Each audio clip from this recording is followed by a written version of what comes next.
Welcome to our channel. Today we how to withdraw from Paychex to your bank deposits, detailed guide step by step clearly.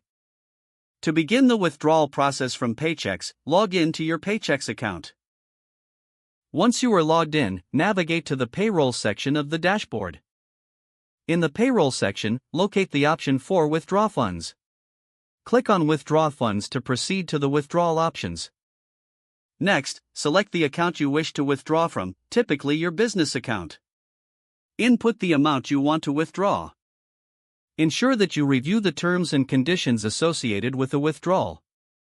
After confirming the details, click on Next to move to the next step. You will then be prompted to choose your bank account for the deposit. Select your bank account from the list or add a new bank account if necessary. To add a new bank account, you will need to provide your bank's routing number and account number. Once you have selected or added your bank account, verify that all information is correct. Click Confirm to finalize your withdrawal request. You will receive a confirmation message indicating that your withdrawal is in process. Keep an eye on your bank account for the transaction. Allow a few business days for the transfer to be completed.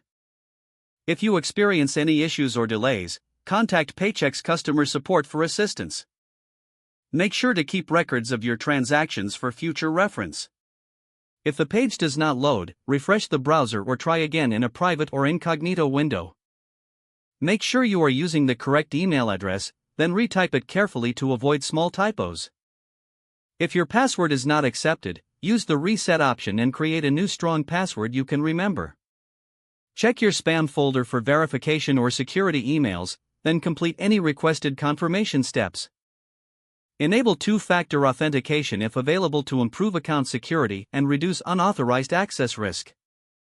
After signing in, review your profile details so your contact information and settings are accurate and current. If you see an error message, note it down and try again after restarting your device and internet connection. Log out when you finish, especially on shared devices, to keep your account and payment information secure. If the page does not load, refresh the browser or try again in a private or incognito window. Make sure you are using the correct email address, then retype it carefully to avoid small typos. If your password is not accepted, use the reset option and create a new strong password you can remember. Don't forget to like this video and subscribe to our channel for more step-by-step tech guides.